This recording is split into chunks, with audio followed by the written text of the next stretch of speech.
Bonjour, il y a quelques mois en arrière, j'avais lancé cette initiative qui vise à parler d'un sujet qui me passionne énormément et en tant que spécialiste du domaine, c'est-à-dire le domaine du développement international, le développement, de la coopération au développement tout court.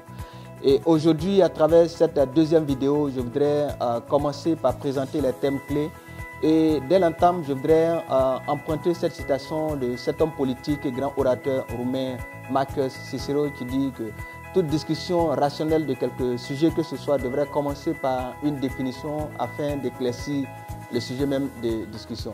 Donc aujourd'hui, il s'agit principalement de définir les thèmes clés, c'est-à-dire le développement, le sous-développement et puis un peu plus tard la coopération au développement.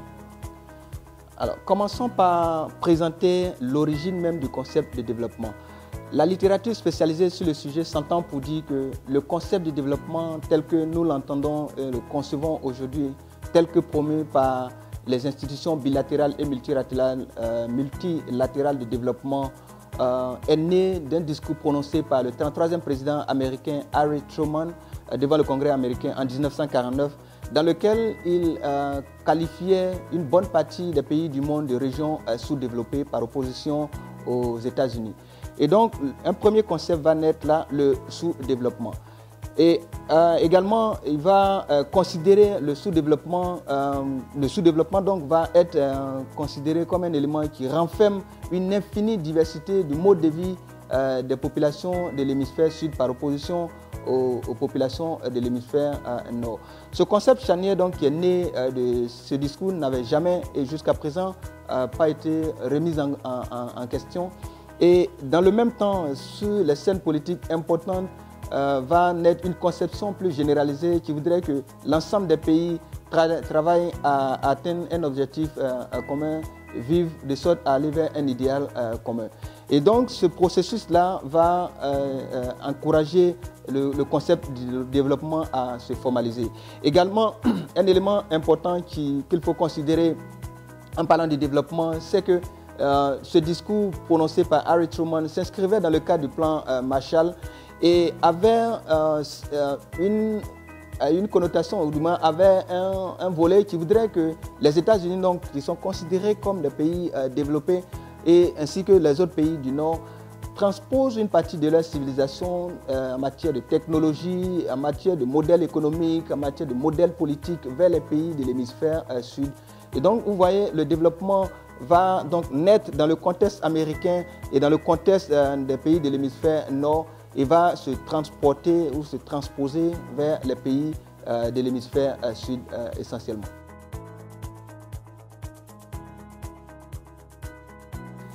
Il y a plusieurs définitions proposées sur le sujet et de toutes ces définitions-là, celle qui, à mon avis, m'a l'air plus simple et en même temps plus complète, est celle qui définit le développement comme étant un processus de transformation structurelle d'ordre économique, politique et social dans le but d'améliorer les conditions de vie des populations dans un pays donné. Et donc, vous voyez que le développement va être associé au niveau de vie des populations. Et donc, toute action qui va être menée va s'inscrire dans cette optique-là, de sorte à pouvoir rendre les populations dans un pays à un niveau meilleur. En d'autres termes, ce qu'il faut comprendre, c'est que le développement est d'abord un processus parce que c'est quelque chose qui est continu, donc qui n'est pas forcément atteint dans l'immédiat. Donc, il y a un ensemble d'actions menées au fur et à mesure, un ensemble de politiques qui sont donc, ces politiques-là sont adoptées pour pouvoir améliorer les conditions de vie. Et aussi, le développement va prendre en compte la dimension politique. Du point de vue politique, ce qu'il faut comprendre également, c'est que ça renvoie à la mise en place des institutions, à la mise en place d'un modèle politique basé sur, au niveau, en tout cas pour le cas des États-Unis, la démocratie, donc basé sur une approche qui va vouloir ou encore qui va permettre aux populations d'un pays de participer au débat politique en toute liberté, de participer, de mener des actions citoyennes et de pouvoir construire leur pays selon l'idéal qu'elles auront, ces populations-là, qu'elles auront choisi.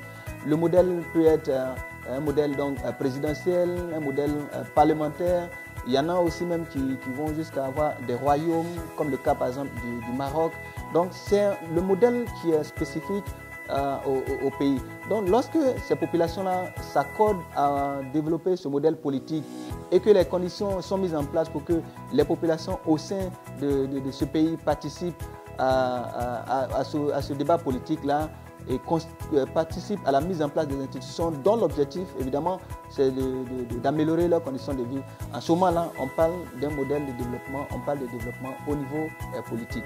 Encore une fois, c'est quelque chose qui est continu parce que la mise en place de ces institutions, la participation des populations aux jeux politiques et à tous les niveaux est un processus continu. Donc, au niveau politique, évidemment, ça va prendre en tout cas un peu plus de temps. Et structurel parce que c'est des choses qui sont faites depuis la base, donc qui vont donc aller, les politiques là donc sont élaborées, sont conçues, mises en place et évaluées. Et après changer, améliorer dans le sens de pouvoir rendre toute cette situation-là à la limite meilleure. Au niveau économique, ce qui va être important à considérer en parlant du développement, c'est la création des richesses, c'est la mise en place ou encore le développement d'un modèle économique qui permette aux populations dans un pays de pouvoir satisfaire leurs besoins économiques, de pouvoir vivre selon un niveau auquel elles aspirent. Évidemment, ça va de soi qu'il faut créer des emplois, ça va de soi qu'il faut construire l'économie du pays, ça va de soi qu'il faut créer des entreprises de sorte à ce que les jeunes puissent avoir du travail et de pouvoir vivre selon l'idéal auquel ils aspirent. Aux États-Unis, on parle par exemple du rêve américain qui n'est pas forcément uniquement économique, mais au moins qui a un volet économique, c'est-à-dire que tout le monde toute personne arrivant aux États-Unis peut avoir la possibilité d'avoir un emploi, de se faire de l'argent et de vivre le rêve auquel elle aspire, cette personne-là. Donc c'est un peu ça au niveau économique.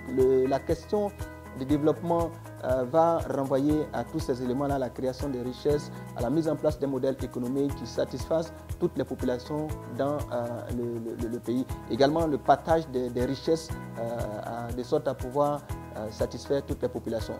Au niveau social, la question du développement va se définir en faisant allusion à l'accès des populations d'un pays aux infrastructures sociales de base comme la santé, comme l'éducation, comme l'eau, l'accès à l'eau potable et tous les autres aspects ou encore toutes les autres questions que vous considérez donc qui puissent renvoyer à la dimension sociale.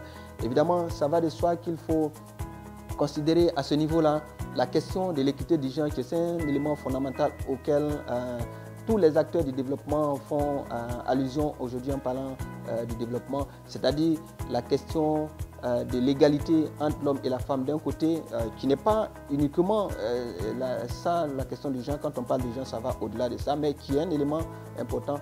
Il y a donc l'égalité entre l'homme et la femme, qui est un premier élément, mais aussi la possibilité qu'on donne à toutes les autres couches défavorisées, les handicapés et autres, à accéder aux mêmes opportunités dans un pays. Donc un handicapé on ne lui refuse pas de pouvoir bénéficier des mêmes avantages qu'une personne normale simplement parce qu'il est handicapé.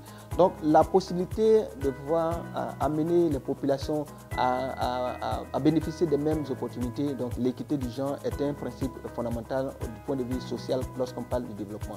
Donc le développement au niveau social va faire allusion à tous ces éléments-là, comme je l'ai dit pour me répéter, l'accès aux infrastructures sociales de base, l'équité du genre et plusieurs autres aspects. Donc voyez-vous, c'est tous ces éléments-là mis ensemble ces éléments-là vont contribuer ou encore vont, j'allais dire, formaliser le concept du développement.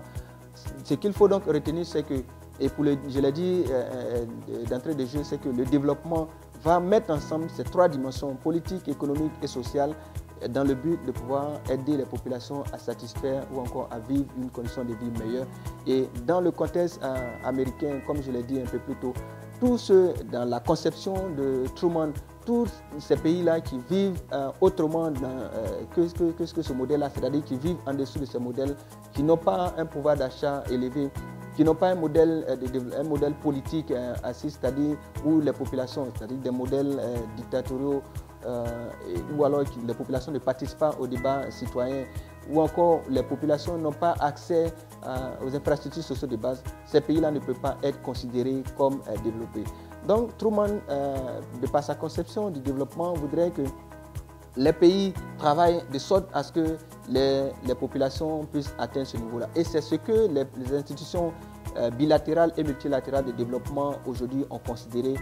Et c'est pourquoi les fonds qui sont mis en place visent à renforcer ce niveau-là. La création des richesses à travers la promotion du secteur privé, la mise en place ou encore le développement des infrastructures sociales de base, la construction des centres de santé, des écoles et autres, et également l'égalité ou l'équité du genre. Donc vous voyez que les actions qui vont être menées, les politiques qui vont être menées vont aller tous dans ce sens-là. C'est en cela qu'on parle de développement. Voilà donc de façon ramassée, en tout cas pour aujourd'hui, ce qu'on pourrait retenir. Nous avons d'abord situé le contexte du développement. Ensuite, nous avons défini la notion clé ou encore les notions clés, notamment le sous-développement et le développement. Dans une autre vidéo, on parlera de la coopération au développement et de ce en quoi elle consiste. Et un peu plus tard, on va faire le lien entre le développement et enfin, le développement de manière générale au niveau international. Et on va essayer de mettre l'accent sur les modèles pratiqués en Afrique ici essentiellement. Merci d'avoir suivi cette vidéo et abonnez-vous à la chaîne pour pouvoir être informé de la prochaine vidéo dès qu'elle est mise en ligne. Merci encore une fois et à très bientôt.